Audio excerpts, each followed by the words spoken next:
នេះបង8កន្លះបងមានមួយគ្រឿងដែរតែខ្លះអត់ត្រូវពណ៌បងហើយចាំតិចទៀតខ្ញុំប្រាប់បងពីរបៀបវាស់ទូកបងអញ្ចឹងយើងវាស់ទូកកម្ពស់យើងដាក់ឈើមកទៅតឹងអញ្ចឹងមកបាទយើងដាក់ឈើមកទៅតឹងហើយយើងយកម៉ែត្រចាក់មកបាទម៉ែត្រចំកណ្ដាលចាក់មកអាហ្នឹង6ទឹកបងឃើញទេហ្នឹង6ទឹកបាទ6ទឹកអញ្ចឹងទូក8កន្លះវាមានច្រើនប្រភេទបានតែខ្ញុំថតចឹងឲ្យបងមើល8កន្លះខ្លះវាអត់បានវាចេះតែវាស់អត់ជាក់ស្ដែងអញ្ចឹងណាដើម្បីតែដេញថ្លៃបានហើយខាងក្រោយយើងវាស់អញ្ចឹងបងខាងក្រោយគឺវាស់ពីក្រោយតែតឹងទូកយើងវាស់ពីក្រោយអញ្ចឹង1ម៉ែត្រ3ទឹក4អញ្ចឹងវាចំខ្នាតរបស់ខ្ញុំអញ្ចឹងបាទ1ម៉ែត្រ3ទឹក4អញ្ចឹងគេអត់វាស់កណ្ដាលទូកទេតែតឹងទូកគេវាស់ពីក្រោយបាទគេវាស់ពីក្រោយអញ្ចឹង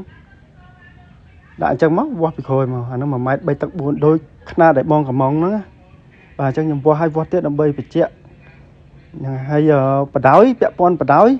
យើងវាស់អត់មានផ្កាប់អត់មានអីទេគឺយើងវាស់ផ្ងាអញ្ចឹងហ្មងបងបាទវាស់ផ្ងាអញ្ចឹងដោយសារតែម៉ែត្រខ្ញុំហ្នឹងវាអត់គ្រប់អញ្ចឹងខ្ញុំវាស់2ដងអញ្ចឹងយើងវាស់ទាញម៉ែត្រអញ្ចឹងហ្មងបាទទាញម៉ែត្រពីលើអញ្ចឹងបាទវាស់ទៅទូកខ្លះអត់គ្រប់ម៉ែត្រទេបានតែ8ម៉ែត្រមួយទឹក8ម៉ែត្រ2ទឹកគេប្រាប់បង8ម៉ែត្រកន្លះវាអញ្ចឹងពេលខ្លះតម្លៃខុសគ្នាតាមហ្នឹងដែរបាទអញ្ចឹងខ្ញុំវាស់5ម៉ែត្រឲ្យបងមើលសិនហ្នឹង5ម៉ែត្រខ្ញុំវាស់5ម៉ែត្រហើយខ្ញុំទាញមក3ម៉ែត្រកន្លះបាទ